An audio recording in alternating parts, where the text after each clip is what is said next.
In this short video, I'd like to go over the anaerobic versus the aerobic fates of pyruvate. And part of this is important to understand mainly because there's some organisms that are able to entirely survive off of glycolysis. And actually, even some of our cells have the ability to survive off of glycolysis, although not very well and not for long periods of time. And I want to talk about how do you keep glycolysis running if you don't have oxygen present. And this is actually a real problem. And the way to understand it is to think about basically, if you just kind of outline it this way, if we have glucose, and remember it's our 6th carbon molecule, and we have 10 enzyme catalyzed steps, we're going to convert glucose into 2 pyruvates.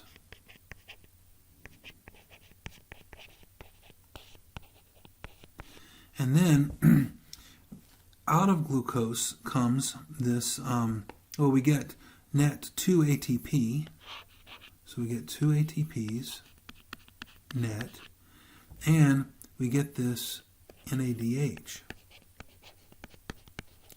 And it's this NADH that's the problem, that in order to keep glucose going, we got to do something about this NADH, because, and I'll show you in a moment, because if we don't, basically the NADH, in the absence of oxygen, doesn't have any place to go. And so let's show you what I mean by that. So we have 2 pyruvates, and under aerobic conditions,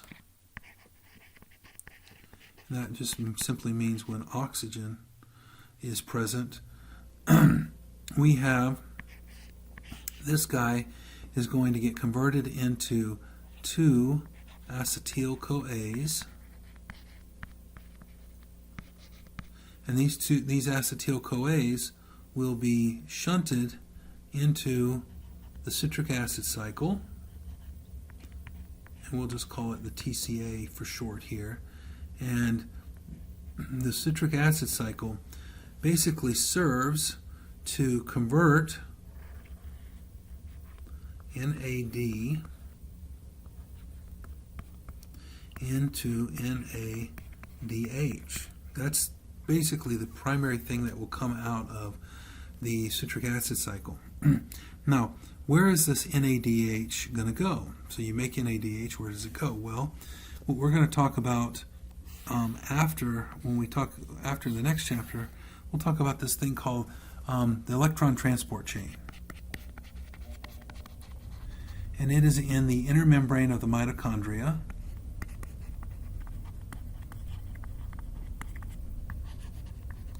And what happens here is ultimately oxygen, O2, is converted into H2O. And how this takes place is that electrons come from the NADH and are dropped off. So electrons basically, right, this is the oxidized form, this is the reduced form, this is the oxidized form. So this is the direction electrons are flowing. Electrons are going this direction, and electrons are coming here. Sorry about that. So we have electrons they're coming from pyruvate through acetyl-CoA through the citric acid cycle, and the electrons are then just being shunted into here. Now, ultimately those electrons travel to here, and together with hydrogen, we get electrons transferred here, and we get the reduced form of oxygen. So this is a reduced form. This would be the oxidized form. And so we're going to reduce molecular oxygen. And that's basically where the NADH goes. Now, the same thing could be said of this. So we use NAD plus, right? That feeds into here. Now, the bottom line is aerobic means this. This is aerobic. So if you have it present, you have aerobic, oxygen present. But anaerobic means we block this out. So anaerobic would be no oxygen. And if we stop that, we're going to stop this, and we're going to stop this. So under anaerobic conditions, we have this taking place, and we have this taking place. And that basically means blockage. We're going to block this cycle, and we're going to block this part of the cycle. So no oxygen, no no flow of electrons. So basically it's like you cut off the flow of electrons. Now if you cut off the flow of electrons, you basically do not recycle this. If this does not get recycled, then it will build up and you use up all of this. So once you deplete all of your NAD+, and you can no longer run this reaction. So ultimately, glycolysis will shut down. So stopping here leads to stoppage here, and stoppage here leads to stoppage here. And so this is the reason why we depend so critically on oxygen, is we cannot continue to carry out significant metabolism in the absence of oxygen. However, we can, in the absence of oxygen, keep glycolysis going, and there is a way to do that. So that is the use of this reaction here. So we can convert pyruvate into lactate. And if we do this, this takes an enzyme called lactate dehydrogenase, and you can basically see that we're going to reduce this guy into an alcohol. So we're going to reduce the carbonyl into an alcohol. And you know that reduction is taking place because up here, this is getting oxidized. So NADH is being oxidized to NAD, and so this guy is getting reduced to the alcohol. So this is a very energy favorable reaction. So the equilibrium highly favors the L-lactate, and basically pyruvate will be converted to L-lactate by this enzyme very readily. And now what it does is it uses up your NADH. So this is actually kind of a waste of energy, but it allows the cycle to keep going, and it allows glycolysis to keep producing ATP. And so that's what we are indicating in this slide. So basically this would be under anaerobic conditions. You go to lactate. That allows you to basically get rid of this NADH and allows this cycle to keep going. So you basically recycle NADH to NAD+, in essence wasting that energy, but then you can keep glycolysis going, and the key reason for doing that is the production of ATP, even though it's only a small amount of ATP for each glucose that comes through, but it does mean that you can run glycolysis in the absence of oxygen. And so when people talk about the anaerobic versus the aerobic fate, they basically are talking about this particular alternate pathway, it's in essence just a single reaction, a shunt reaction that allows the continuance of glycolysis. Now,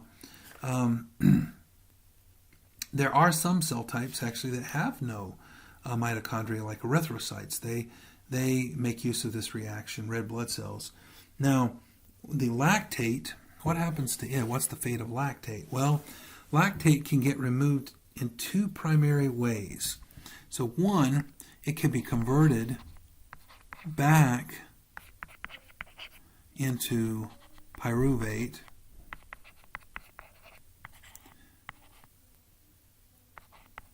and that would take place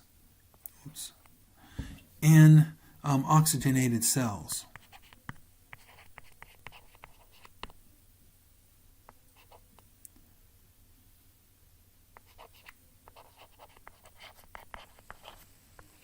So that would be one possibility for the lactate, because buildup of lactate is actually not helpful.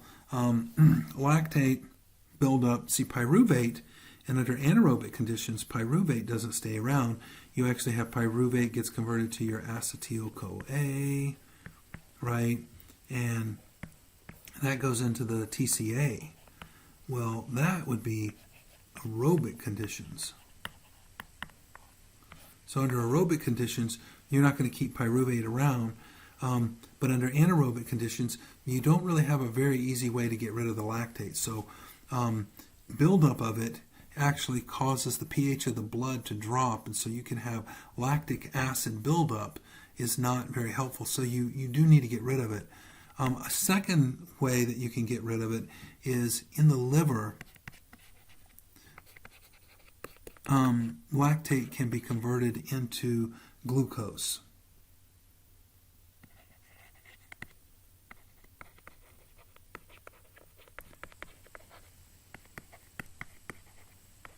And this glucose conversion is via gluconeogenesis.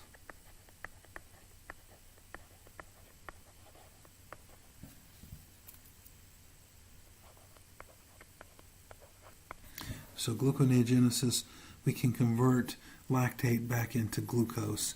That actually requires the input of energy too, but it does give you a way to get rid of lactate. Neither are really ideal, but they're better than leaving too much lactate around, which will cause problems as well.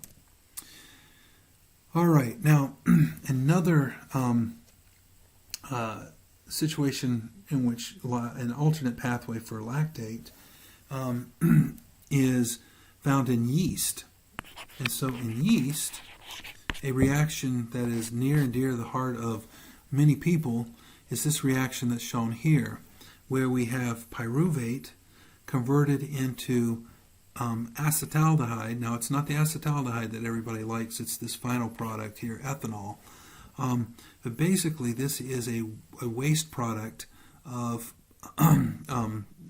pyruvate conversion into ethanol is a waste product that keeps glycolysis going under anaerobic conditions as well. So we can convert pyruvate using this pyruvate decarboxylase into acetaldehyde, which then gets converted into alcohol dehydrogenase, and that uses up your NAD, right? So that's basically recycles it, and then you can convert NAD back into NADH in glycolysis. And so yeast can use this to convert pyruvate to ethanol anaerobically, and that allows glycolysis to continue to go and to continue to produce ATP for the yeast. So this is the basic reaction that yeast use to form ethanol.